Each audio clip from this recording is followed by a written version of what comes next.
Barkanmu da sake saduwa a wannan channel mai albarka.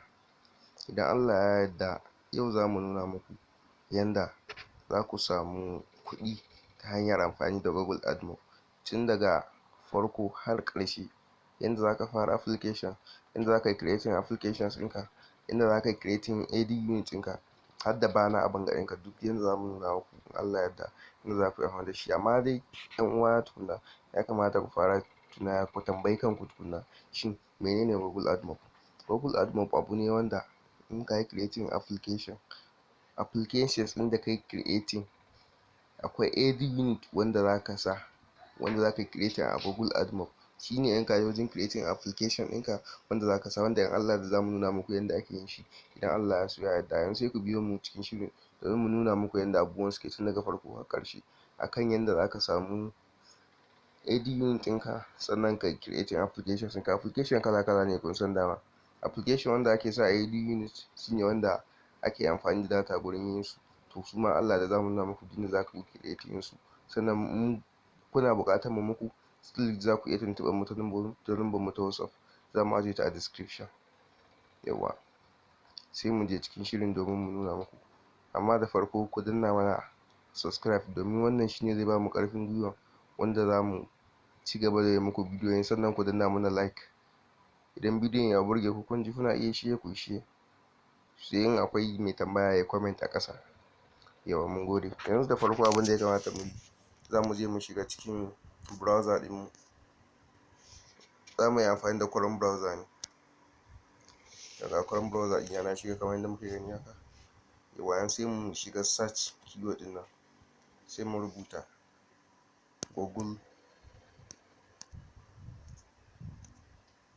Google admob.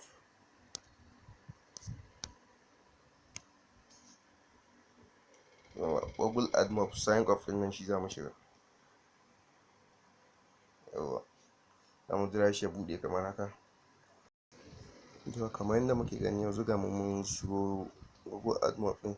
Yanzu sai mu shiga wannan inda aka rubuta sign in ɗin nan, Google admob, sai mu danna shi, mu jira shi zai buɗe.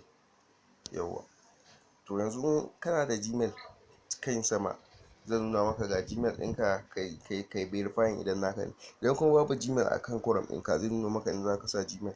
Yawa, to ni yanzu akwai Gmail ne, ko da naka bai nuna maka haka ba, za ka sa Gmail ne kawai. Yanzu sai in danna next.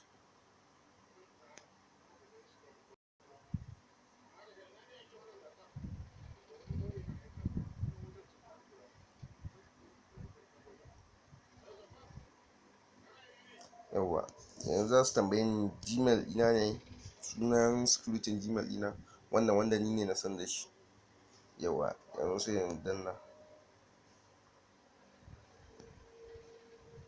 sai in sa security na wanda na san da shi ne Gmail. Yawa, Gmail ɗin da ka san ka sa, wanda ke kan Chrome ɗinka. Idan kuma kana so ka yi amfani da sabo ne, sai ka danna nan gurin. In ka nan gurin, in ka yi ƙasa, setting ɗin nan, cikin setting ɗin nan idan ka shiga setting nan, za ka canza Gmail ɗinka idan kana buƙatar ka canza. Idan kuma shi kake so ka buɗe Google admob account ɗinka, masha Allah, sai ka ci gaba da amfani da shi kawai. To mu yanzu muna so in ci gaba da wannan wanda ke sama ne. Yanzu security na zan sa wanda ni kaɗai na san da shi, don haka bari in sa nawa.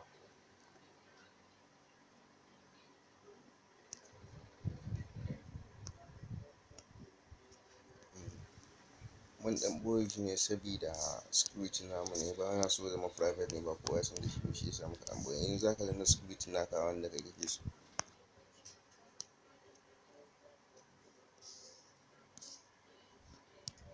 Sai in danna next, inda zai verify.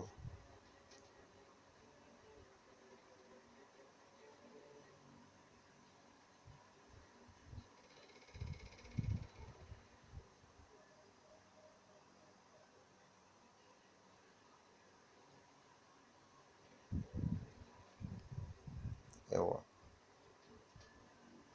kamar yadda muke gani yanzu yana loading. Za mu ɗan jira shi ya ɗan gama loading. Ya danganta daga ƙarfin network ɗinka ne. Yawa, yanzu kun ga abin da suka ce mana, yanzu mu saving ɗin account ɗinmu, sai ka danna yes, yanda in ka zo ba sai ka tsaya wani ɓata lokaci ba.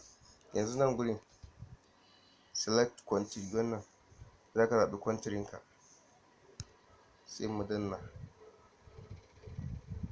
sai mu zo mu zaɓa Najeriya. In kai ba ɗan Najeriya ba ne sai ka zaɓa ƙasar da kake.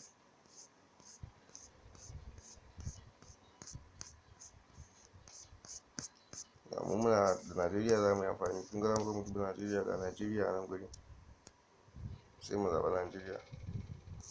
Nan time zone, sai ka duba mu Najeriya asali da Lagos muke yi, to ga Lagos na sama, yawa sai mu zaɓe shi. Sai nan select currency, kuɗin da kake amfani da su, da wani kuɗi ƙasar kake amfani da su, yanda wani kuɗi ne Google admob zai biya ka, da wani kalan kuɗi. To yanzu nan sai mu duba da wani kalan kuɗi kake so a biya ka. In akwai naira sai ka sa naira, in babu naira da dollar za a biya ka. Gashi Nigerian naira, nan sai ka zaɓa naira. Ƙarar yanzu mun gama sai ta nan gurin, sai mu zo ƙasa. Wannan suna cewa ka karanta ne domin ka yadda da dokokinsu, yana ka san za ka kiyaye su, to mu ba mu da damuwa da su. Sai mu zo mu danna wannan I have read and agree to abide the AdSense terms and conditions. Then sai mu danna create admob account.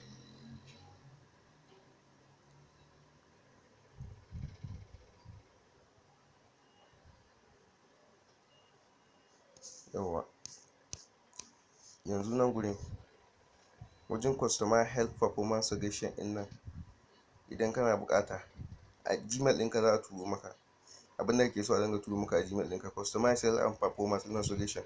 Idan kai bako ne gaskiya kamata ka danna yes din nan, domin wannan shine zai baka dama wanda in ka dan yi wani abu ba daidai ba su turo maka message ga inda za ka gyara shi, sai ka danna yes. Sai ka zo wannan periodic newsletter din nan, tips and best practices, sai ka nuna baka da damuwa da shi. Wannan kuma occasional surveys to Google improve this product, ka danna no baka damuwa da shi. Special offer, wannan ma ka danna no baka damuwa da shi. Wannan information about Google product da service may be interest to, sai ka danna yes. Wannan yana iya maka amfani nan zuwa gaba.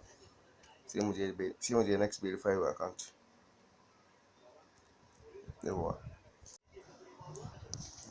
yanzu nan gurin na jan rubutu na alama ce ta wannan dole ba ka iya wuce gurin, dole sai ka sa abin da suke bukata.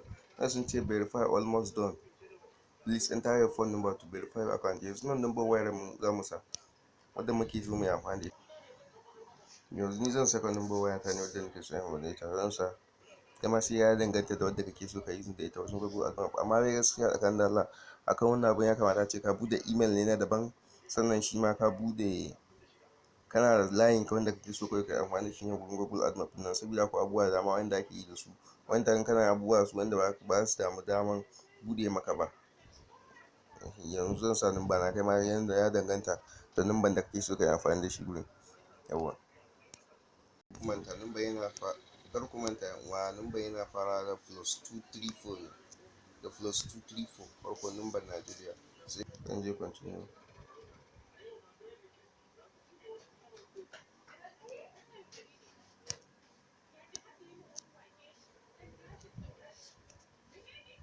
+234.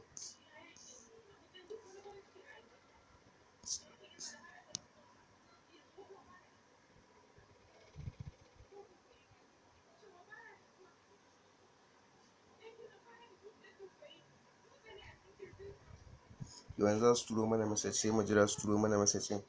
Sun turo mana shi shine za mu sa nan gurin. Yawa ga na message din ya shigo, ga nan your verification code is 27276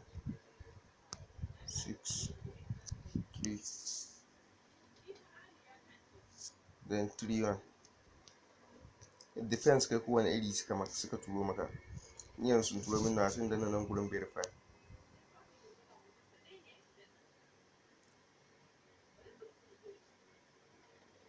Yawa yanzu sun rubuto min successfully your account has been verified.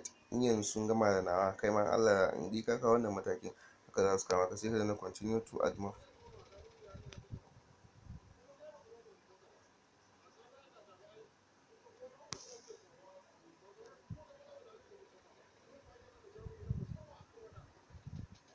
Yanzu za mu jira shi ya gama verifying domin ya bude mana, za mu fara amfani da admob ɗin. Abin da yasa ba mu kan yin skipping haka saboda muna dan skipping wani gurin ba za ku iya gane shi ba. Yawwa, yanzu wannan shine asali Goggle admob account mu. Yanzu mun bude Goggle admob account, yanzu kai abin da ya rage mu sun gama verifying, sun gama komai. Yanzu kai abin da ya rage mana kamar yadda suke gaya mana yanzu, making money from your apps just got easier. Introduce your apps to admob, create some ad unit container for your ads, plug them into your code, and watch your earnings grow. For more, visit developer code for iOS or Android. Yanzu na kawai abin da suke yi wannan shine cewa mun gama za mu iya fara samun kuɗi in mun create namu abin gadin, za mu sai ta komai namu. To yanzu in Allah ya yarda, domin ku ga yadda za ku creating ad unit da bana unit ɗinku, wanda shine zai ba ku daman, zai ba ku code wanda za ku dinga sa a can application ɗin da kuka create. Sai ku danna mana subscribe, sannan ku danna alamar ƙararrawar sanarwa domin samun shirinmu na gaba akan Goggle admob, akan yadda za ka create ad unit ɗinka da bana unit ɗinka in Allah ya yarda. Yanzu muna muku godiya da kasancewa da mu, sai mun sake haɗuwa cikin wannan shirin namu mai albarka.